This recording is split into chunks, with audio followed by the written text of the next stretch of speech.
নমস্কার বন্ধুরা, আশা করি সকলে ভালো আছেন। আজ আমি একটা দারুণ একটা জিনিস বানাবো, হয়তো কেউ কখনো খাননি বা খেয়েছেন। আমরা তো অনেক রকমের কচুরি খেয়েছি। তা হচ্ছে আজকে আমি করবো একটা একটা অসাধারণ একটা টোটালি একটা ইনোভেটিভ রান্না।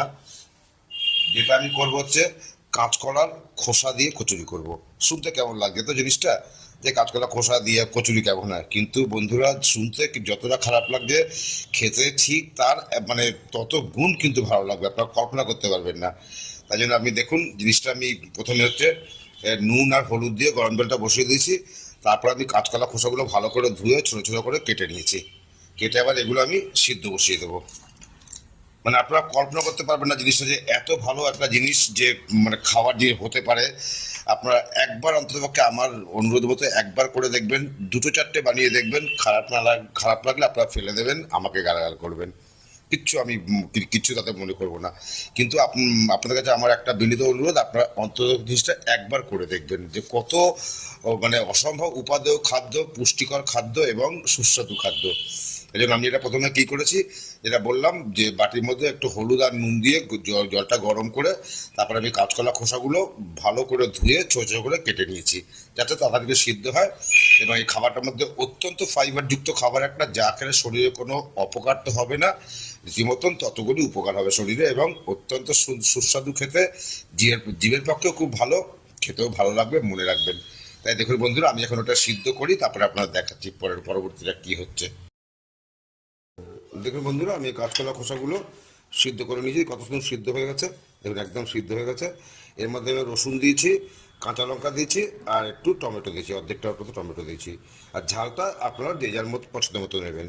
এটা আমি দিয়ে একসঙ্গে এবার বেটে দেখাচ্ছি, কারণ এটা মিক্সিতে হবে না, কারণ মিক্সিতে এটা আটকে আটকে যাবে, ফাইবার আছে তো। তাই ওটা শিলনোড়াতেই বাটতে হবে। বেটে আপনারা দেখাচ্ছি যে কত একটা উপাদেয়, একটা অসম্ভব সুস্বাদু একটা খাবার তৈরি করবো আজকে। আপনারা দেখতে থাকুন বন্ধুরা। তো বন্ধুরা, এই যে কাঁচকলা খোসা সিদ্ধ করে নেওয়া, তার সঙ্গে রসুন, কাঁচা লঙ্কা আর টমেটো আমি সুন্দরভাবে বেটে নিয়েছি। এটা কিন্তু মিক্সিতে হবে না ভালো, কারণ দানা দানা আটকে যাবে। তাই জন্য আমি কিন্তু এটা শিলনোড়ায় বেটে নিয়েছি। আপনারা যদি মিক্সিতে করতে পারেন খুবই ভালো, তবে খুব মিহি কিন্তু জিনিসটা বাটতে হবে, যতটা মিহি সম্ভব ততটা মিহি করে বাটবেন। আচ্ছা, এবার আমি যেটা করবো, দেখুন কড়াই আমি তেল বসিয়ে দিয়েছি। তারপরে এর মধ্যে আমি কালো জিরে ফোড়ন দেবো, 1 চামচ কালো জিরে ফোড়ন দিলাম। তারপরে আমি তেল গরম হয়েছে, এটা আমি এবার এর মধ্যে দিয়ে দেবো।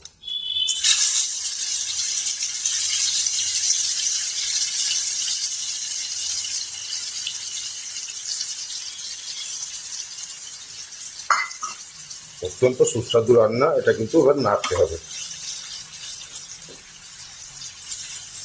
হলুদ দেবো,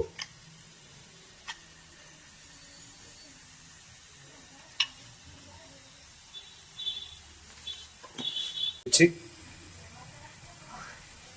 সামান্য একটু চিনি দেবো, এইটুকু সামান্য একটু চিনি দিচ্ছি, জাস্ট স্বাদের ব্যালেন্স আনার জন্য একটু দিতে হবে। আর কিচ্ছু না, আমার সব দেওয়া হয়ে গেল। এবার আমাকে কন্টিনিউয়াসলি নাড়তে হবে জিনিসটা। দেখুন তো আমারটা ভাজা হয়ে গেছে, এবার আমি এটা জিনিসটা নামিয়ে রাখবো। তারপরে দেখাচ্ছি আপনাদের, এবার এটা নামিয়ে আপনাদের দেখাচ্ছি। দেখুন বন্ধু, আমি এবার ময়দাটা মেখে নিচ্ছি। এই কাপের মাপে আমি 3 কাপ দেবো।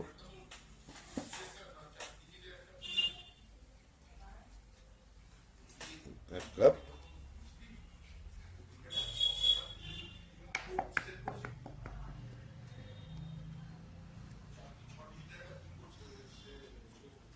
আড়াই কাপ মতো নেবো, 3 কাপ না, এই 1/2 কাপ দিলাম।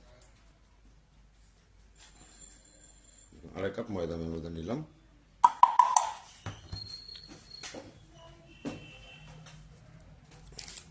নুন নেবো, পরিমাণ মতো নুন নিতে হবে।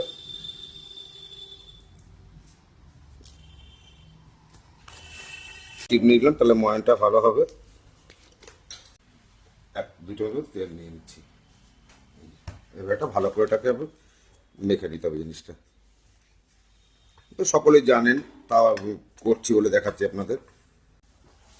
জলে আগে আমি এই যে পুরটা বানিয়েছিলাম না, এটাই কিন্তু আমি এর সঙ্গে এবার দিয়ে দেবো, কিন্তু আলাদা করে আর জল দেবো না, না লাগলে জল দেবো না।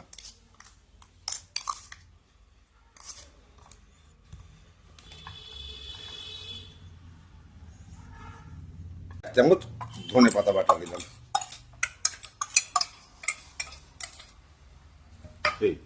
এটা দিয়ে এবার ভালো করে জিনিসটাকে মাখতে হবে। এটা জলের কিন্তু কোনো প্রয়োজন এর মধ্যে পড়ছে না, বা জলের ব্যবহার কিন্তু করছি না আমি। বন্ধুরা, এটা আমার মাখা হয়ে গেছে। আমি একটু তেল হাতে নিয়ে এটা কিন্তু একটু মাখিয়ে রেখেছি। একটু কিন্তু জল দিইনি আমি, কোনো এক ফোঁটাও জল দিতে হয়নি। ওই পুরটা দিয়ে মাখা হয়ে গেছে। আর তারপর একটু হাতে অল্প একটু তেল নিয়ে আমি এটাকে মাখিয়ে রেখেছি। এখন আমি এটাকে মিনিট 15 রেস্টে রাখবো। তারপর আমি করে আপনার দেখাচ্ছি। দেখে থাকুন বন্ধুরা, খুব ভালো গন্ধ বেরিয়েছে, অত্যন্ত সুস্বাদু একটা জিনিস, নতুনত্ব আছে। দেখতে থাকুন বন্ধুরা। দেখুন বন্ধু, আমি এগুলো লেচি কেটে নিয়েছি। এবার আমি এটাকে বেলে নিচ্ছি। আমাদের মেশিন আছে, তাই দিয়ে বেলছি সুন্দরভাবে। আর এরকম করে নিয়ে সুন্দরভাবে বেলা হয়ে গেল। এরকম করে করে ঝটঝট করে বেলা হয়ে যাবে।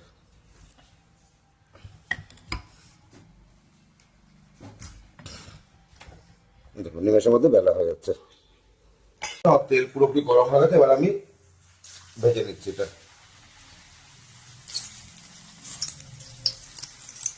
একটু হালকা হালকা প্রেসার দিতে হবে। এই যে একদম পুরো ফুলে যাচ্ছে তাহলে।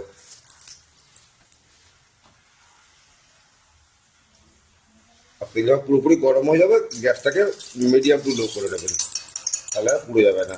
এই যে আমারটা যেমন দেখলেন পুড়ে গেল, খেয়াল করে নিন। মিডিয়াম টু লো করে নেবেন গ্যাসটা সবসময়। আর মিডিয়াম টু লো কি সুন্দর ভেঙে নিলাম। এই দেখুন কত সুন্দর ভেতরে পুরটা, অপূর্ব দেখতে হয়েছে এবং অপূর্ব ভালো গন্ধ বেরিয়েছে। তাই বন্ধুরা, সকলে করবেন, করে কেমন লাগলো আমাকে জানাবেন।